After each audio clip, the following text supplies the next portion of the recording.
It's a great day in SimWorld, everybody. We are back on the air in full audio, 4K, whatever, all that stuff, man. Welcome to SimWorld today. I'm B. Ron. Alongside me is my man Marsh. Good morning, man. How are you doing? Good to see you again. I know, B-Ron. Glad to be back on air. The strike is over. We're glad that both sides could come to an agreement. But we're good to be back on air, man. It feels nice to not be speaking into the abyss anymore. Right, exactly. Now I can see you. We can see our live reactions and all that stuff, man. It's all the things that we talk about again. Well, Yes, I look, can man, roll let's my eyes in full HD at your takes. This is great. yeah. Hey, well, look, man. Let's start off hot, shall we? Russell Wilson is no longer a member of the Denver Broncos. They cut him yesterday, and they're taking on a lot of dead money as a result. $85 million. They're taking on to get rid of Russell Wilson.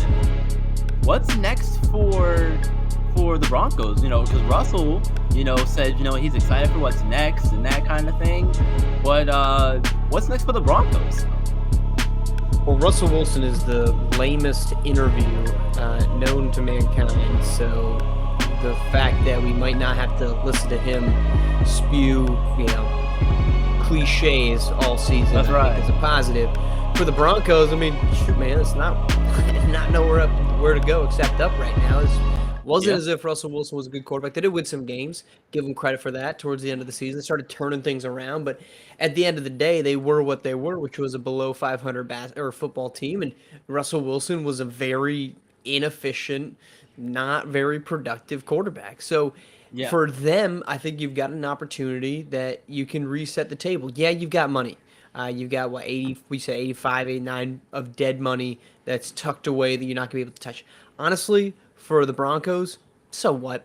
You're not on the verge of competition. You're not on the verge of Mm-mm. being a contender No. in your own division, let alone your own conference. So build this roster, retake what you need to put together a good football team. The offense was pretty bad last season. I mean, their best piece is Cortland Sutton. I wouldn't be surprised if they maybe try to move off of him, accumulate a couple draft picks because without a quarterback, I don't care how good the rest of your roster is, and the New York Jets are a perfect example of it. You're not going to win anything. And unless they're about to go out and put the bag on Kirk Cousins coming off a torn Achilles, or maybe throw some big money at Gardner Minshew, which seems unlikely, this is a team that's going to be set to rebuild next season. Might as well get all the assets that you can. Yeah, they're definitely in rebuilding mode now, and especially with Wilson gone. Uh, he was a shell of himself, a far cry from what he used to be back in Seattle. Um, and I, like you said, nowhere to go but up from here.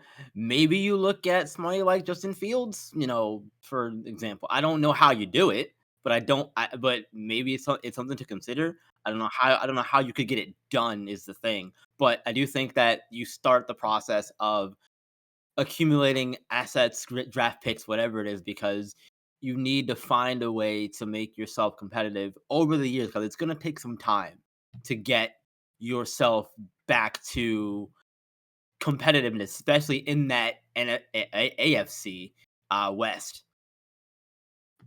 Yeah, I mean, I think the most surprising part of this whole thing is that Russell Wilson, like you mentioned, fell off as quickly as he did. I mean, he was still a really good quarterback towards the end of his time in Seattle, and it kind of makes you wonder, is he the is his desire to be more involved in the offensive play calling really the biggest misstep of his career? I mean, I don't think there's any Right. question that it is, but the fact that he decided, hey, look, man, I should be the guy. I should be providing input on this thing. And the moment he does that, the team starts to fall apart. His production falls way off. It just seems odd that a player of his skill set, as high as it was, regresses as quickly as it does. But I think a big part Yeah. of what made Russell Wilson so great was his athleticism and was his ability to move in the pocket. Now, he was never Lamar Jackson, but he was always somebody who could shift around the pocket, could get himself into open space, could get outside of the pocket and make plays. And athletically, that disappeared. And it's kind of surprising without an injury how quickly that happened to him because normally it's, oh, well, he tore his Achilles, he tore an ACL, he, Right. Right. did this or that, ruptured some, thing in his quad or something. But none of that happened. He was a healthy quarterback that just stopped being athletically there. It's funny because I think he's one of the guys that always touted how much he was spending on his money or spending on his body to get right. Seems like ill-timed investments because he just isn't there. But as a quarterback, it seems odd that he fell off as quickly as he did. Um, but hey, look, Seahawks got away from that one without holding the time bomb when it exploded, and instead it's going to be the Broncos who have to deal with this aftermath. Yeah, and I don't understand that either, Marsh. Again, given how athletic he was, it is really weird to kind of see all that evaporate essentially. Um, and I do think that a good chunk of it does have to do with him wanting to be more involved with in the play call. I think that there's some people who are really good at some things and some that are just not, and that's you kind of have to find out where your strengths are. And clearly, that aspect of Russell Wilson wasn't his strength in terms of getting more involved in the play calling and being having a more active role in that. Maybe he should take a more passive role and evaluate himself going forward for his next venture, be it in the SWFL or elsewhere, whatever he decides to do. I don't know where he plays next season. There's teams that could use him, but I don't know where he plays next season. I mean, he'll find his way. I mean, he's a name brand quarterback. At the very least, if you look at kind of the career of Joe Flacco towards the end of it, there's going to be a team that needs something, whether that's due to an injury, whether that's due to somebody leaving. I mean, look, Gardner Minshew has made a career out of it now.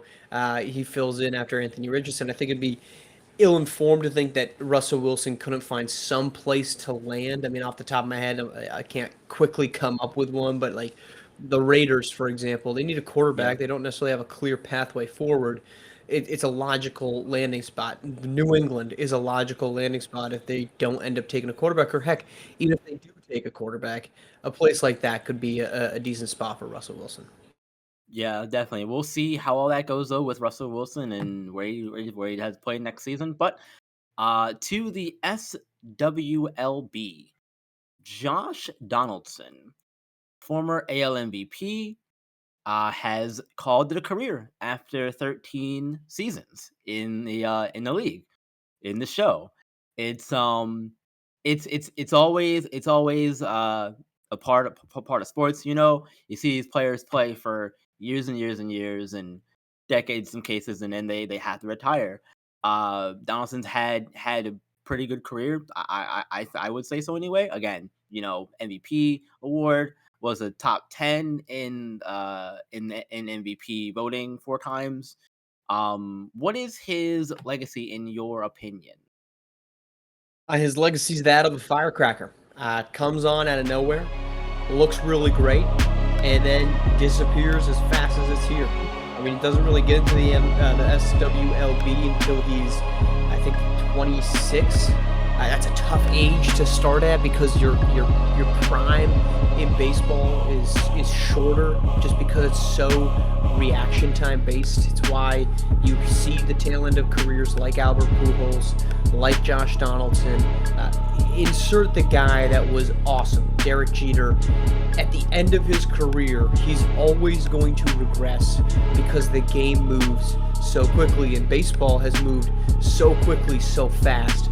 But his legacy was that of the peak when it was there, but it was just so short, right? 3 All-Star game or All-Star appearances. Probably had 4 or 5 seasons where he was capable of being an All-Star. I think his best season of his career was probably the year before his first All-Star, 2 years before his MVP. It was a good career. It was a fine career. I'd be shocked if he ends up in the Hall of Fame. He played 13 years, but the last 2 were kind of add on. What are we really getting out of this guy? Mhm. But that's unfortunately the way that baseball ends for hitters.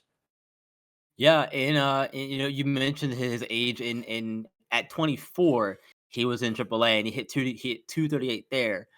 And then and he actually got into the big leagues at shortly after that point in time.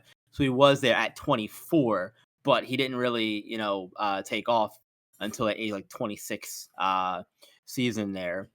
Which is Some of his tough. numbers. Yeah, it is. It's so tough, man, to to play baseball, like I said, it's very reaction based, and you need to have kind of all of your faculties there to be able to play at a high level, have that time you need to react properly. But he finished his career 279 home runs, 1,310 hits, um, and he had 41 homers in Toronto when he won that in the best season in the in that MVP run. Uh, 41 homers, 123 runs, which was a league high at that point in time. Uh, and he scored 122 runs. 100, I'm sorry, 123 RBIs, 122 runs scored. That was the league high at that point in time. So like that's wild to me to have that kind of performance. But yeah, just kind of it came and then it went, and that's the unfortunate nature of things. Sometimes what can you do? But let's wrap this thing up, shall we, Marsh? We have a slate SimWorld TV games tonight because we are back on the air, baby. So the first game tonight is G5 taking on the OGs at 7 p.m. Cooper Flag and the boys will welcome Carter Cash and those kids from G5. And then at 8 o'clock, it'll be SimWorld Oceania taking on the H-Town Hoopers. You see Damian Luffy, Jarrell Beauchamp, Corey Yams, J-Mo, all those kids in there. And then at 9 o'clock, the Heartland Zombie Stars, Benari James, Barkley James, all those kids over there will take on Best Coast Ballers, Suno Champa, Willard Krause, DJ Davis, and all those kids over there. Which one of these games, March, intrigues you the most? Well, it's the first one. It's a 7 p.m.er, Gotham 5 OGs, because myself and Rick Blaze are going to be on it, which means it's going to be a phenomenal call. We might learn more about how to shape an afro, which I think will be really great content for the listener and the viewer. But no, I think to me, that's also the intriguing one. Yesterday I talked about the OGs on the podcast. It's a fascinating group. Would really like to see maybe some more opportunities be provided to some of these guys later on in the bench. We know who Cooper Flag is, and it's something that I talked about on the last broadcast I did with Roniel. We have these guys that we don't know what you are. And I think in the race to one format where every team makes it, this is a phenomenal opportunity for coaches to put in the players towards the back end of the rotation and say, hey, let's see what we have here. I mean, we've gotten 15, 16 games from most of these teams worth of evidence to say this is who these guys are. Just in the originator's case, Jay Lasters had a really tough season, but he still got a ton of great attributes to him. He's still really, you would think, could be a good shooter. So what else can we see, though? What else can we find? This isn't a starting lineup that's been all that dominant outside of Cooper Flag. What other piece can we insert there to try to, instigate our offense or get our defense back to where it's been? That's what I'd be looking for. In Gotham 5, they turn things around. So curious to see how this continued resurgence under head coach Jeff Michaels rolls. It's certainly been a team that's very much different than who they were early on in the year. And really that defining moment being the transition to Jeff Michaels and the continued development of some good talented players on that group. Yeah, I like that one. I do, and that was actually my pick. But I'm gonna take. But the other one I had in mind was the last game of the night, Heartland and Best Coast, just because we get to see Benari James, Suno Champa play against each other. Suno's really coming. I think he's really coming to his own with Best Coast this season. We knew what he could do last season. Last season was Gulf Coast, obviously, but I feel like this season he's really ran this game up to another level. So I like what I've seen from him and Benari playing against each other and trying to sort of outdo each other. That's going to be something that's fun. And want to see which one of those role players, secondary players on either of those teams is going to step up to help him out. Is it going to be, Willard Krause for Best Coast? Is it going to be Barkley James? Is it going to be one of the Hilaria brothers? So we'll see how it all works. But look, that's going to do it for us here today on SimWorld Today. Thank you all very much for watching, listening. Glad we're back, and we'll see you later on tonight for the games. Remember, hit the like button, subscribe to the channel, and hit the notify bell so you can know when all of our games, shows, and streams go live for you all. And until tomorrow, remember, you guys, SimWorld's the only place where you can see the game, be the game. We'll see you tomorrow.